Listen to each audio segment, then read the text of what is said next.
यवतमाळमध्ये मोदींच्या मेळाव्यासाठी 2000 बसेस रवाना होणार आहेत।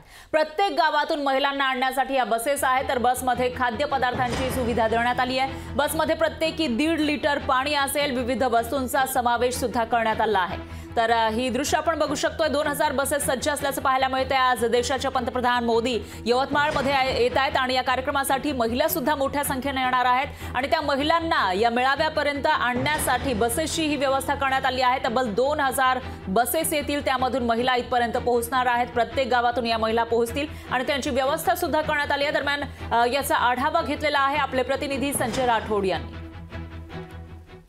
पंतप्रधान नरेंद्र मोदी यांच्या कार्यक्रमासाठी उमेदच्या बचत गटाच्या महिला जवळपास 3 लाख महिला ह्या सभेच्या ठिकाणी आणणार आहे आणि त्यासाठी प्रशासनाने जे तयारी केलेली एकंदरीत पाहिलं तर महाराष्ट्रामधून 2000 एसटी बसेस जे आहेत या ठिकाणी यवतमाळ या ठिकाणी बोलवण्यात आलेल्या आहे। 2500 यवतमाळ जिल्ह्यामध्ये गाव आहे आणि 16 तालुके आहे। 16 तालुक्यामध्ये जवळपास 2000 बसेस हे प्रत्येक गावामध्ये जाणार आहे आणि प्रत्येक गावामधून उमेदच्या ज्या बचत गटाच्या महिला आहेत त्या बचत गटाच्या महिला ह्या ठिकाणी कार्यक्रमाला आणणार आहे आणि त्या अनुषंगाने जर पाहिलं तर आज यवतमाळच्या